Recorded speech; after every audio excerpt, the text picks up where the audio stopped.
Welcome to செல்வி சமையல். இன்றைக்கி செல்வி சமையலில் நம்ம ஒரு சூப்பரான முட்டை ஆம்லேட் ரெசிபி தாங்க பார்க்க போகிறோம். பச்சை கலர் குடமிளகா, மஞ்சள் கலர் குடமிளகா, சிவப்பு கலர் குடமிளகா, கேப்சிகத்தை பயன்படுத்தி ஒரு டிஃப்ரெண்ட்டான முட்டை ஆம்லேட் ரெசிபி தாங்க பார்க்க போகிறோம். வாங்க நம்ம இப்போ முட்டை ஆம்லேட் ரெசிபி செய்ய என்னென்ன பொருட்கள் தேவை, அதை எப்படி ஸ்டெப் பை ஸ்டெப்பாக ப்ரிப்பேர் பண்ணுறதுன்னு பார்ப்போம். நான் இன்றைக்கி 4 முட்டை எடுத்திருக்கேங்க. ஒரு பெரிய வெங்காயம் பொடியாக கட் பண்ணது, 2 பச்சை மிளகாய் பொடியாக கட் பண்ணது, 2 ஸ்பூன் மஞ்சள் குடமிளகாய், 2 ஸ்பூன் சிவப்பு குடமிளகாய், 2 ஸ்பூன் பொடியாக கட் பண்ணது பச்சை குடமிளகாய், மஞ்சள் தூள் சிறிதளவு, சுவைக்கேற்ப உப்பு, பெப்பர் தூள் தேவையான அளவு. வாங்க இப்போ நம்ம முதல்ல ஒரு பவுல் எடுத்துக்கலாம். ஒரு பவுலில் நம்ம எடுத்து வச்சுருக்கிற 4 முட்டையை நம்ம உடச்சி ஆட் பண்ணிக்கலாம். நான் இப்போ ஒரு முட்டை ஆட் பண்ணுறேன் பாருங்கள். அதோட மஞ்சக்கரு உடையாமல் இந்த மாதிரி இருக்கணும். ரொம்ப கலங்கி இருந்ததுன்னா ரொம்ப நாளான முட்டையாக இருக்குங்க, அதை நீங்கள் யூஸ் பண்ண வேணாம். இதே மாதிரி நான் 2வது முட்டையும் உடச்சி ஊற்றிக்கிட்டேன், 3வது முட்டையும் உடச்சி விட்டேன். நான் எடுத்து வச்சுருக்க முட்டையோட சைஸு சின்னதாக இருக்கும், நான் 4 யூஸ் பண்ணுறேன். நீங்கள் பெரியசாக இருந்தால் 3 யூஸ் பண்ணால் போதுங்க. இப்போ 4 முட்டையை உடச்சி ஊற்றியாச்சு. இப்போ நம்ம பொடியாக கட் பண்ணி வச்சுருக்கிற பெரிய வெங்காயத்தை ஆட் பண்ணிக்கலாம். கொஞ்சம் பொடியாக கட் பண்ணாதாங்க ஆம்லேட்டுக்கு நல்லாயிருக்கும் வெங்காயம். அது கூட காரத்திற்காக 2 பச்சை மிளகாவை ரவுண்டாக கட் பண்ணி வச்சுருக்கேங்க, அதையும் ஆட் பண்ணிக்கிறேன்.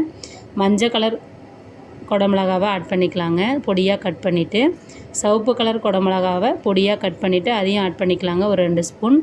பச்சை கலர் குடமிளகாவை பொடியாக கட் பண்ணிவிட்டு 2 ஸ்பூன் ஆட் பண்ணிக்கலாங்க. ஆம்லேட் செய்கிறப்ப மஞ்சத்தூள் கண்டிப்பாக கொஞ்சம் சேருங்க, அப்போ தான் அந்த முட்டையோட பச்சை வாசனை இல்லாமல் இருக்கும். நீங்கள் ஆம்லேட் செய்கிறப்ப சுவைக்கேற்ப உப்பு சேர்த்துக்குங்க. இப்போ உப்பு சேர்த்த பிறகு ஸ்பூன் வச்சு நல்லா 1 நிமிஷம் நல்லா பீட் பண்ணணுங்க, நல்லா மிக்ஸ் பண்ணணும். வெங்காயம், நம்ம கலந்துருக்கிற கேப்சிகம் எல்லாமே, குடமிளகாய் எல்லாமே நல்லா மிக்ஸ் ஆகி வரணுங்க. 1 நிமிஷம் நல்லா இந்த மாதிரி மிக்ஸ் பண்ணிங்கன்னா கொஞ்சம் நுரையாக வருங்க. அந்தளவுக்கு இருந்தால் நம்ம ஆம்லேட் செய்கிறது நல்லா பன்னு மாதிரி வருங்க. இப்போ நம்ம அடுப்பை ஆன் பண்ணிக்கலாம். அடுப்பை ஆன் பண்ணிவிட்டு தோசைக்கல் வச்சுருக்கேன். தோசைக்கல்லில் லைட்டாக ஆயில் அப்ளை பண்ணிக்கலாங்க. ஆயில் அப்ளை பண்ண பிறகு நம்ம மிக்ஸ் பண்ணி வச்சுருக்கிற அந்த முட்டை ஆம்லேட் இதை நம்ம தோசைக்கல்லில் வந்து ஸ்ப்ரெட் பண்ணி விட்லாங்க. நான் நல்லா பெருசாக ஊற்றுறேன் இன்றைக்கி. உங்களுக்கு விருப்பம்னா நீங்கள் சின்னதாக 2ஆக கூட பிரித்து ஊற்றிக்கலாங்க. நான் ஒரே பெருசாக ஊற்றி வச்சுருக்கேன் இன்றைக்கி. இப்போ நல்லா பெருசாக ஊற்றின பிறகு அதில் நம்ம வந்து தேவையான அளவு பெப்பர் தூள் போட்டுக்கிறோங்க. உங்களுக்கு மேலே போட பெப்பர் தூள் விருப்பம் இல்லைன்னா நீங்கள் முட்டை கலக்குறீங்க பார்த்தீங்களா ஆம்லேட்டுக்கு, அப்பயே நீங்கள் பெப்பர் தூள் போட்டு அது கூட மிக்ஸ் பண்ணிக்கலாம். இந்த ஓரத்தில் இருக்க கார்னர் இந்த மாதிரி நான் மடித்து விட்டுக்கிறேங்க.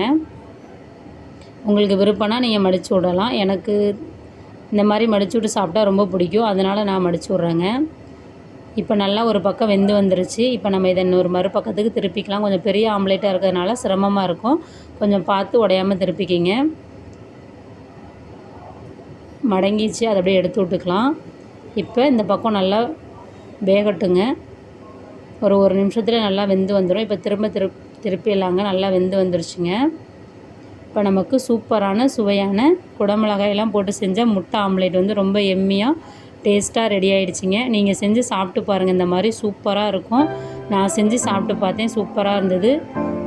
நம்ம சேனலை லைக் பண்ணுங்கள், ஷேர் பண்ணுங்கள், சப்ஸ்கிரைப் பண்ணுங்கள், கமெண்ட் பண்ணுங்கள்.